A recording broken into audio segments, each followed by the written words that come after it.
Hello friends, নমস্কার। আমি সায়ন চলে এসেছি আবারও একটি নতুন গল্প নিয়ে। গল্পটির নাম ইলিশ মাছে ভূত।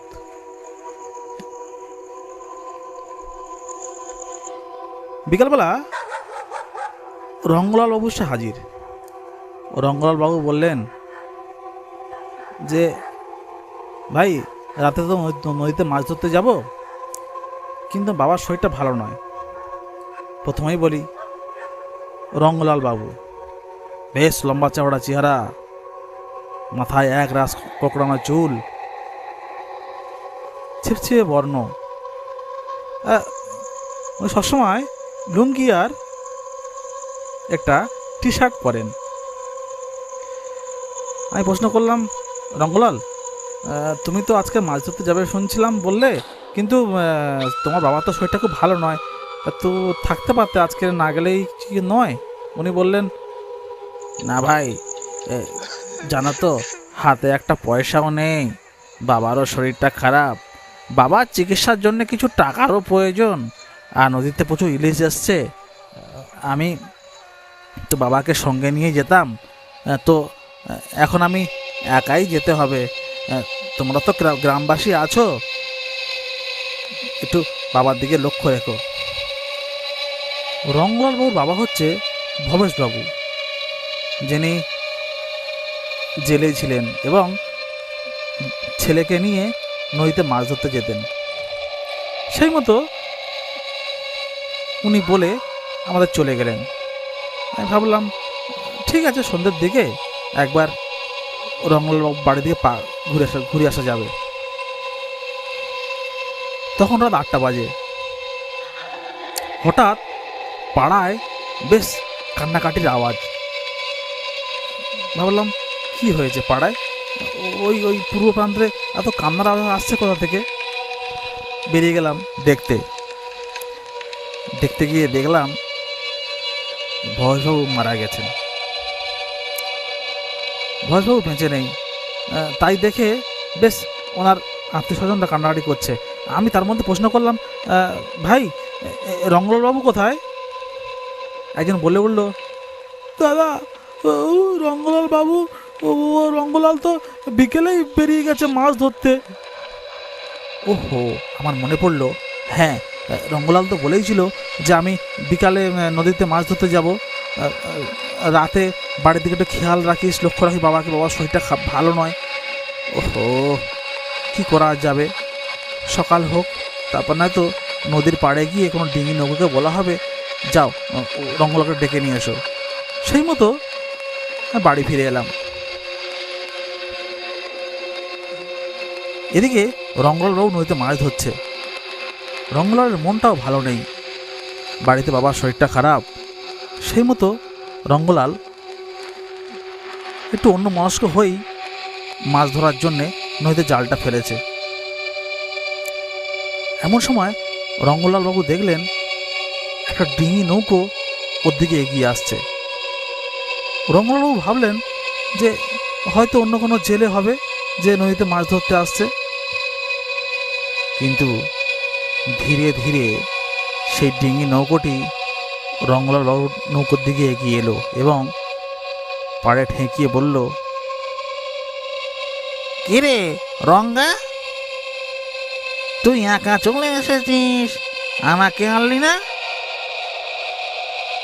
রঙ্গলাল চমকুটে দেখলো, এ কি, বাবা বাবা শরীরটা ভালো ছিল না, খুব অসুস্থ, অথচ বাবা এত রাতে এই নদীতে নৌকো নিয়ে, কি ব্যাপার? বাবা, তুমি কেন আবার আসতে গেলে এত রাতে এই নদীতে? তোমার শরীরটা তো ভালো নয়। ভালো ছিল না বাবা, কিন্তু এখন শরীরটা অনেকটা ভালো বোধ করছি। ভাবলাম তুই একা এসেছিস আর আর নদীর মধ্যে মাছ ধরতে, আমি যাই গিয়ে তোকে একটু সাহায্য করি বটে। ঠিক ঠিক আছে বাবা, তুমি এসেছো, তা তুমি নৌকোর দাঁড়টা ধরো, আমি মাছ ধরি। রঙ্গলাল বাবু নদী থেকে একটা করে ইলিশ মাছ তোলে আর নৌকো খুলে রাখে। ইলিশ মাছ তোলে আর নৌকো খুলে রাখে, বেশ মাছও হচ্ছে নদীতে। হঠাৎ ও রঙ্গলালের চোখ পড়ল নৌকোর খোলের দিকে। আরে বাবা, ওটা কি করছে? কি করছে উনি? মাছগুলোকে খটমট করে চিবিয়ে খাচ্ছে কেন? আর আর এই কাঁচা মাছ, বাবার শরীর অসুস্থ। রঙ্গলাল সভয়ে প্রশ্ন করলো, বাবা তুমি কি করছো? মাছগুলোকে দাঁত দিয়ে মুখ দিয়ে চেপাচ্ছ কেন?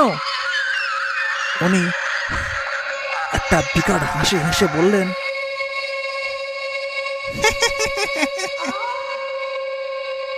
তুই জানিস না বুঝি আমি যে কাঁচা মাছ খেতে খুব ভালোবাসি বাবা। কাঁচা মাছ তুমি খেতে ভালোবাসো?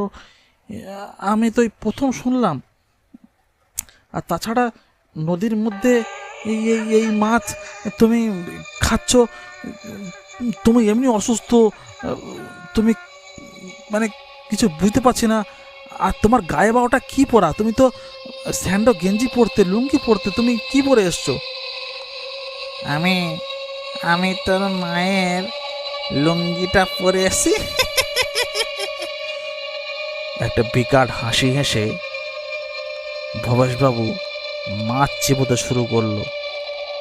রঙ্গলাল বুঝতে পারল যে ভাব ভালো নয়, হয়তো আমার বাবাই নয়, বা এটা কোনো পিশাচ আত্মা হবে বট। এই ভেবে রঙ্গলাল নৌকোর কাছিতে এক টান মেরে নৌকোটিকে নিয়ে পাড়ের দিকে যাওয়ার চেষ্টা করলো। এমন সময় ভবেশবাবু রূপী সেই পিশাচ বলে উঠল,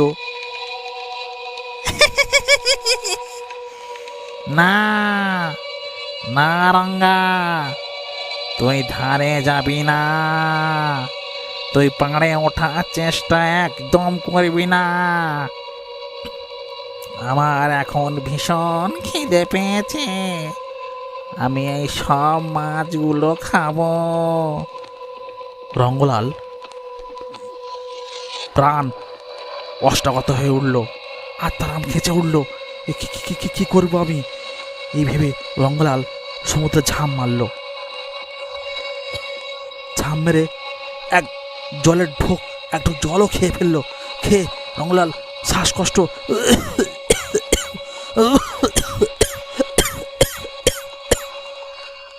জোরে কাঁচতে কাঁচতে রঙ্গলাল সাঁতার দিতে শুরু করলো।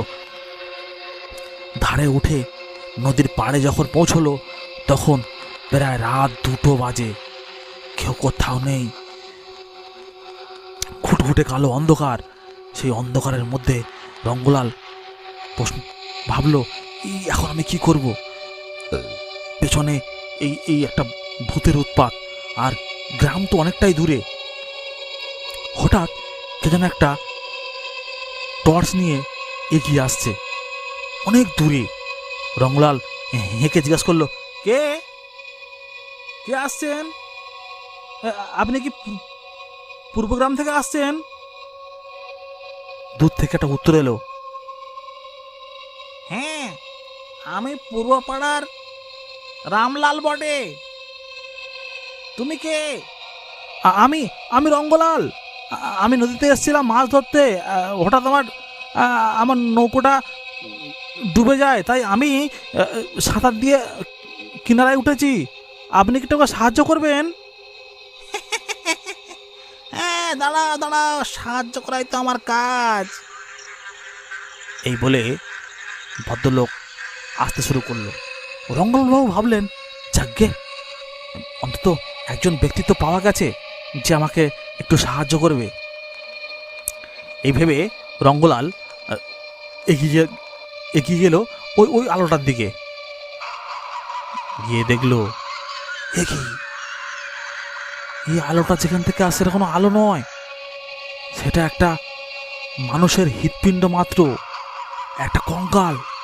কঙ্কালের মধ্যে বুকের মধ্যে থেকে একটা আলো বিস্ফোরিত হচ্ছে। আর কি ভয়ঙ্কর সেই চেহারা! আমি কোথায় এসে পড়লাম? দেখলাম একটা জঙ্গল, আর এই জঙ্গলের পাশেই একটা শ্মশান, আর শ্মশানের পাশেই লোকটি দাঁড়িয়ে আছে ঠায়, কেউ কোথাও নেই। লোকটি বলে উঠল,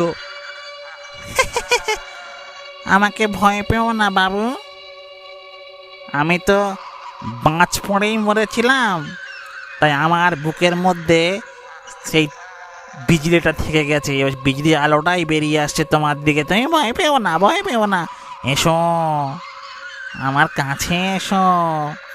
তুমি অনেকটাই জল সাঁতার দিয়ে এসেছো, তোমার নিশ্চয়ই শীত করছে। এসো, তোমাকে আমার বুকের মধ্যে জড়িয়ে ধরে তোমাকে একটু উষ্ণ উত্তাপ দেব। ওরে বাবা রে, প্রাণ বাঁচাতে মারলাম দৌড়, দৌড় মেরে গ্রামে উঠলাম। গ্রামে উঠে তো আমি বেহুঁশ হয়ে পড়লাম।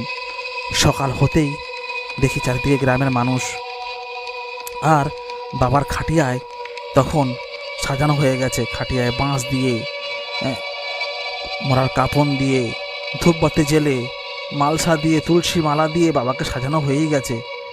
আমাকে বলল, রঙ্গা, তুই অজ্ঞান হয়ে গেছিস, কি দেখেছিস কি? তুই কোনো ভয় পেয়েছিস কি? আমি বলে উঠলাম, না, কোনো ভয় পাইনি ভাই। আমি ওই নদীতে নৌকো ডুবে গেছে তো, তাই সাঁতার দিয়ে আড়তে এসে আমি একটা ক্লান্ত হয়ে গিয়ে অজ্ঞান হয়ে গেছিলাম। সেই রাতের কথাটা আমি আর গ্রামের কোনো মানুষকেই বলিনি। হ্যালো ফ্রেন্ডস, আমি সায়ন। যদি গল্পটি ভালো লেগে থাকে তো শেয়ার করবেন, লাইক করবেন এবং কমেন্ট করবেন। ধন্যবাদ, নমস্কার, শুভরাত্রি।